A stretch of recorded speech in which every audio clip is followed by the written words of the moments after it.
السلام علیکم۔ بسم اللہ الرحمن الرحیم۔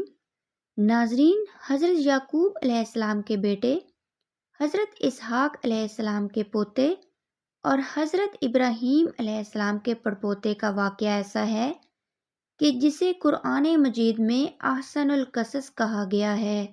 آج ہم آپ کو اسی احسن القصص کے بارے میں بتائیں گے کہ کیسے حضرت زلیخا حضرت یوسف علیہ السلام کے عشق میں مبتلا ہو کر گناہ کی طرف مائل ہوئیں اور پھر سچی توبہ کے بعد ان دونوں کی شادی ہو گئی، اور پھر اللہ پاک نے ان کے بطن سے 2 پیغمبر پیدا کیے۔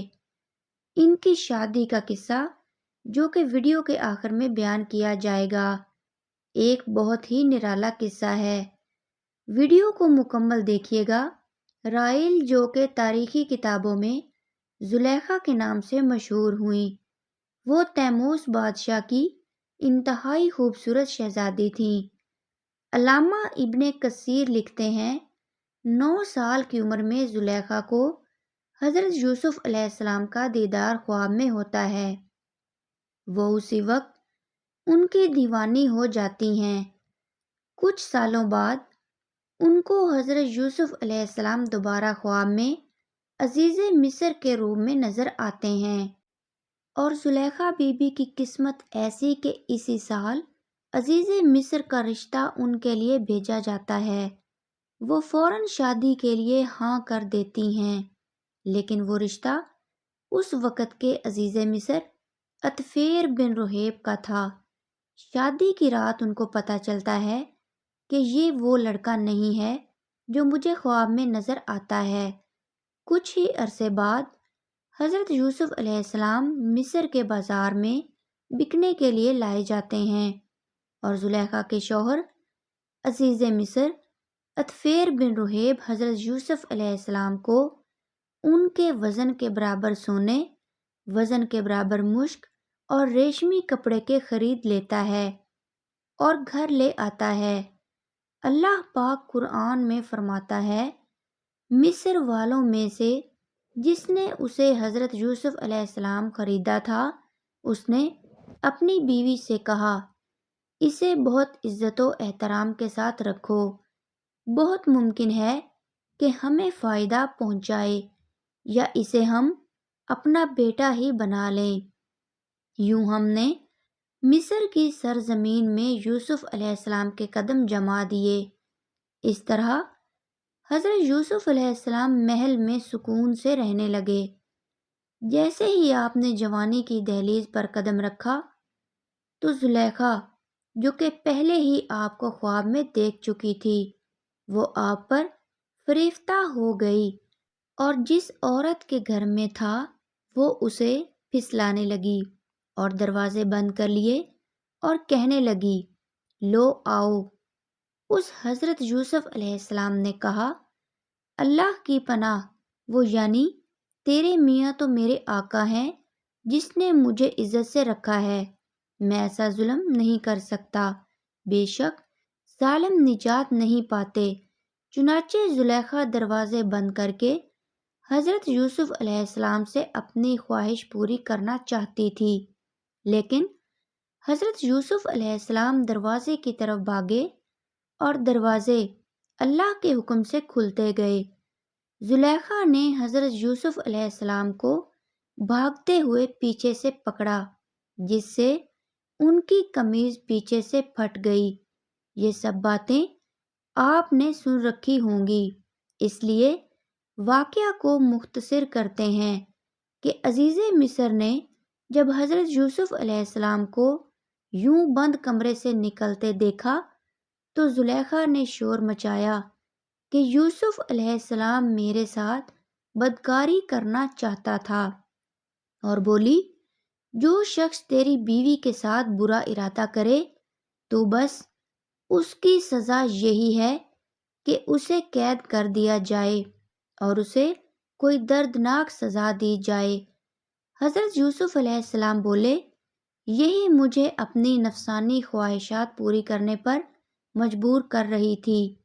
خیر، اللہ پاک فرماتا ہے، عورت کے گھر والوں میں سے ایک گواہ نے گواہی دی کہ اگر اس کا کرتا آگے سے پھٹا ہوا ہے تو عورت سچی ہے اور وہ جھوٹا ہے، اور اگر اس کا کرتا پیچھے سے پھٹا ہوا ہے تو یہ جھوٹی ہے اور وہ سچا ہے۔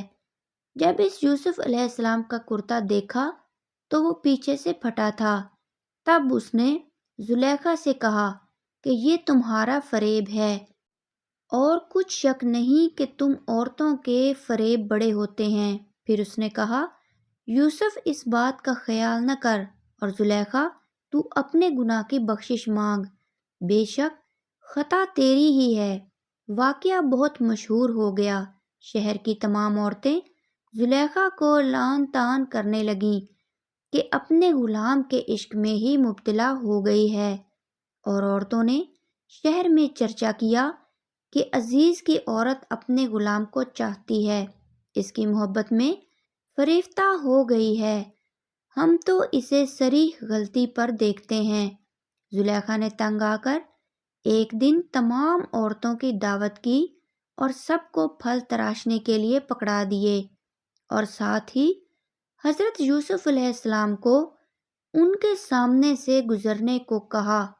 بس پھر ان عورتوں نے حضرت یوسف علیہ السلام کی خوبصورتی میں مدہوش ہو کر پھلوں کی بجائے اپنی انگلیاں کاٹ ڈالیں، اور زلیخا بولی، یہی وہ غلام ہے جس کے بارے میں تم مجھ پر لعنت ملامت کر رہی تھی۔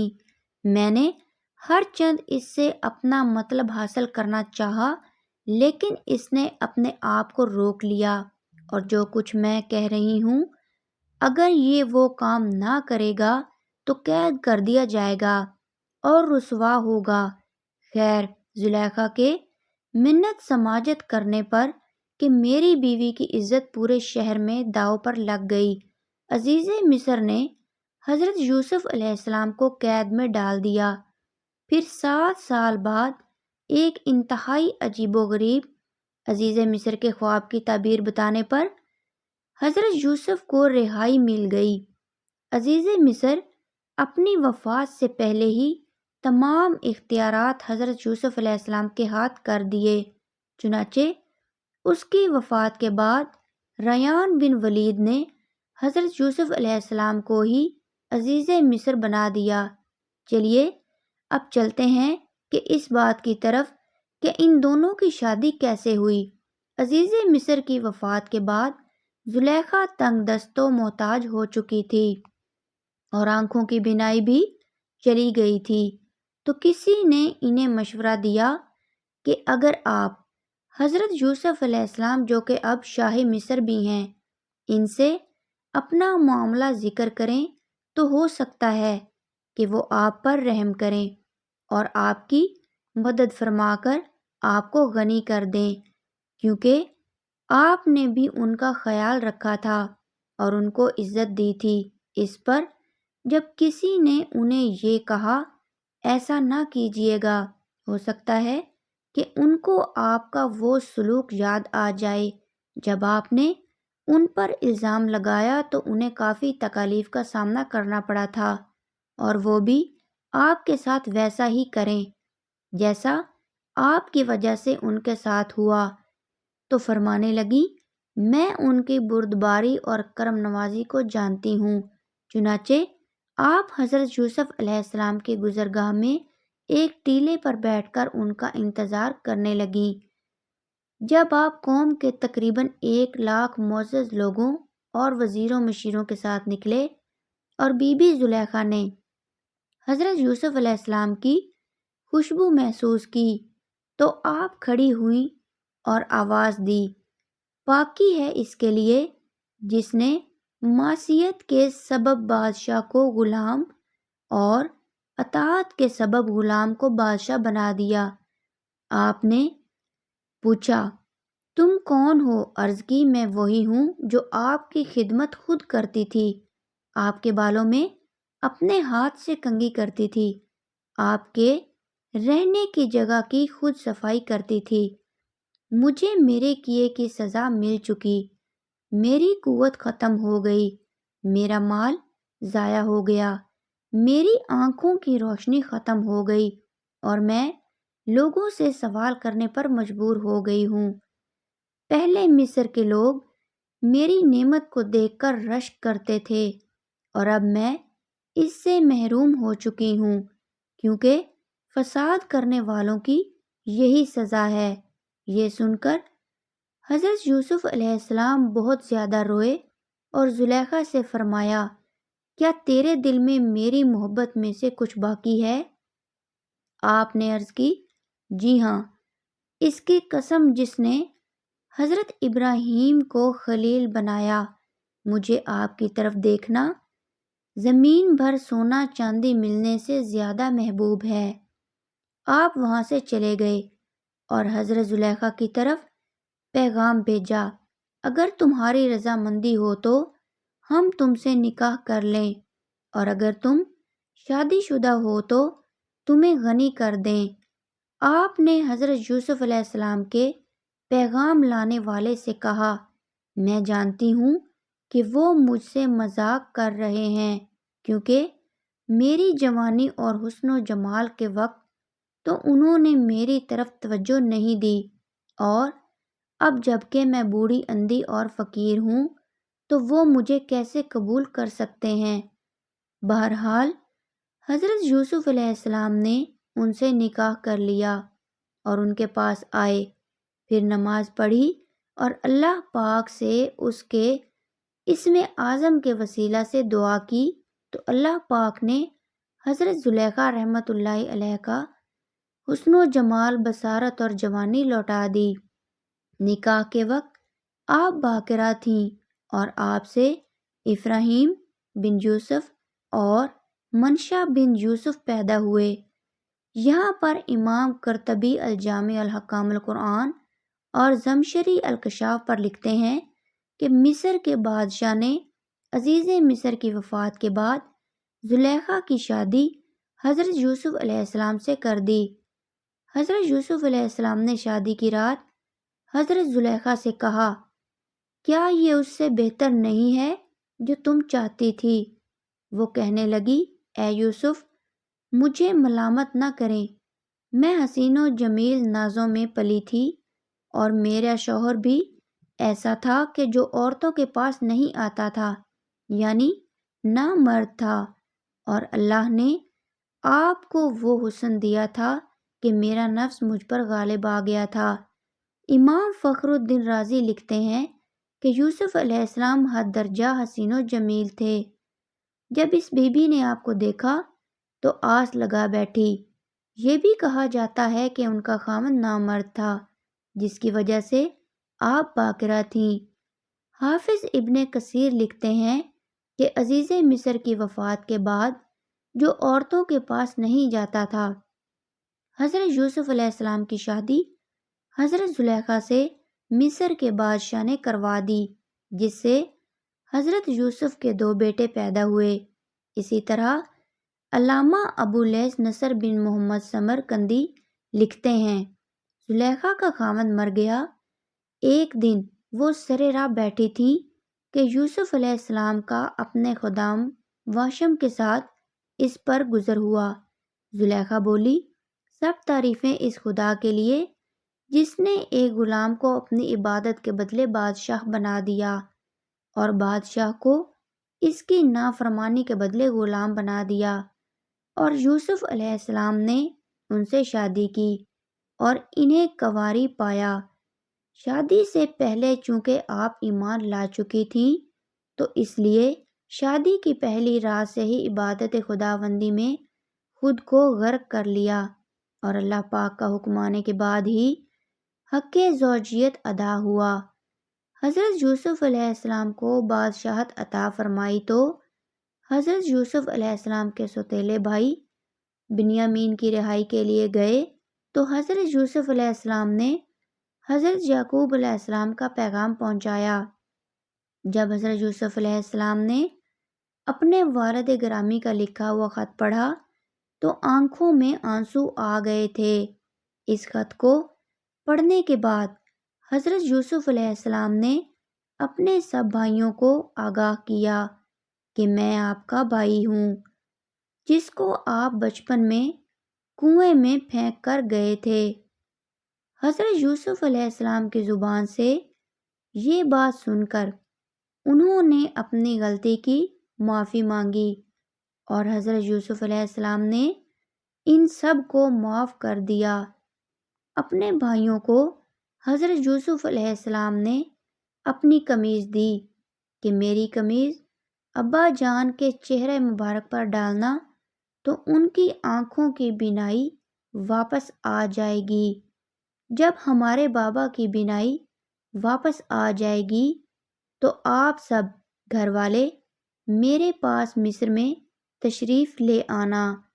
یہ بات سن کر آپ علیہ السلام کے سب سے بڑے بھائی یہودا کہنے لگے کہ میں یہ کرتا لے کر جاؤں گا، میں ابا جان کو یہ قمیض دوں گا، کیونکہ میں نے حضرت یوسف علیہ السلام کا بکری کے خون سے تر کرتا ابا جان کو دیا، جس کی وجہ سے ابا جان کو بہت ہی تکلیف ہوئی۔ جب میں یہ کرتا ابا جان کے حوالے کروں گا تو ان کو بہت ہی زیادہ خوشی ہوگی، جس کی وجہ سے وہ مجھے معاف کر دیں گے۔ حضرت یوسف علیہ السلام کا بھائی یہودا وہ کرتا لے کر مصر سے کنعان کی طرف گیا۔ حضرت یوسف علیہ السلام نے اپنے باپ اور گھر والوں کو لانے کے لیے 200 سواریاں بھی ہمراہ بھیجیں۔ یہودا جیسے جیسے مصر سے کنعان کے قریب جا رہا تھا تو حضرت یوسف علیہ السلام کے کرتے کی خوشبو حضرت یعقوب علیہ السلام کو آ رہی تھی۔ اس کا ذکر حضرت یعقوب علیہ السلام اپنے پوتوں سے کرتے تھے۔ اس بات کا تذکرہ قرآن مجید میں اس طرح سے بیان کیا گیا ہے: حضرت یعقوب علیہ السلام کہنے لگے کہ اگر تم مجھے یہ نہ کہو کہ بوڑھا سٹھیا گیا ہے تو مجھے حضرت یوسف علیہ السلام کی خوشبو آ رہی ہے۔ تو حضرت یعقوب علیہ السلام کے پوتوں نے کہا، آپ علیہ السلام اب بھی اس پرانی بات پر اڑے ہوئے ہیں، بھلا کہاں حضرت یوسف علیہ السلام اور کہاں ان کی خوشبو؟ یہودا جب حضرت یوسف علیہ السلام کا کرتا لے کر اپنے باپ کے پاس گئے، انہوں نے کرتا حضرت یعقوب علیہ السلام کی آنکھوں پر ڈالا تو ان کی آنکھوں کی بینائی واپس لوٹ آئی، جس پر حضرت یعقوب علیہ السلام نے کہا، کیا میں نے تم سے یہ نہیں کہا تھا کہ اللہ تعالیٰ کے بارے میں جتنا میں جانتا ہوں تم نہیں جانتے؟ اس کے بعد حضرت یعقوب علیہ السلام نے تہجد کی نماز پڑھ کر اللہ تعالیٰ سے دعا کی، یا اللہ میرے سب بیٹوں کو معاف فرما۔ تو اللہ تعالیٰ نے آپ علیہ السلام کی دعا کی وجہ سے حضرت یوسف علیہ السلام کے سب بھائیوں کو معاف فرما دیا۔ حضرت یعقوب علیہ السلام نے اپنے 72 یا 73 خاندان کے لوگوں کے ہمراہ حضرت یوسف علیہ السلام کی طرف روانہ ہو گئے۔ جب حضرت یعقوب علیہ السلام کا قافلہ مصر کے پاس پہنچا تو حضرت یوسف علیہ السلام بہت ہی بڑے جلوس کے ساتھ اپنے خاندان کا استقبال کرنے کے لیے مصر کے دونوں اطراف کھڑے تھے۔ لشکر کی بہت ہی زیادہ تعداد دیکھ کر حضرت یعقوب علیہ السلام نے اپنے بیٹے یہودا سے پوچھا، کیا یہ فرعون مصر کا لشکر تو نہیں ہے؟ یہودا نے جواب دیا، ابا جان، یہ آپ کے بیٹے حضرت یوسف علیہ السلام کا لشکر ہے، جو آپ علیہ السلام اور گھر والوں کے استقبال کے لیے کھڑے ہیں۔ یہ بات سن کر حضرت یعقوب علیہ السلام حیران ہوئے۔ تو اللہ تعالیٰ نے حضرت جبریل امین علیہ السلام کو حکم دیا کہ حضرت یعقوب علیہ السلام کو فرماؤ کہ ذرا اپنا سر اوپر اٹھا کر دیکھو، آسمان کے فرشتے بھی آپ کی خوشی میں شامل ہونے کے لیے تشریف لائے ہیں، جو آپ علیہ السلام کے ساتھ حضرت یوسف علیہ السلام کے جدا ہونے کے غم میں روتے رہے۔ اس کے بعد حضرت یعقوب علیہ السلام اپنے لخت جگر حضرت یوسف علیہ السلام کو ملے۔ 40 سالوں کے بعد ہونے والی ملاقات نے باپ اور بیٹے کی آنکھیں نم کر دیں۔ پھر حضرت یوسف علیہ السلام اپنے خاندان کو لے کر دربار میں چلے گئے۔ حضرت یعقوب علیہ السلام کو حضرت یوسف علیہ السلام نے سہارا دیتے ہوئے تخت شاہی پر بٹھا دیا۔ اس تخت شاہی کے ارد گرد آپ کے 11 بھائی اور سوتیلی ماں بھی موجود تھیں۔ اس کے بعد آداب شاہی کے احترام میں سب نے حضرت یوسف علیہ السلام کو سجدہ کیا۔ تفسیر میں لکھا ہے کہ یہ سجدہ تعظیمی تھا جو اس وقت جائز تھا۔ سب کے سب حضرت یوسف علیہ السلام کے سامنے سجدے میں گر پڑے۔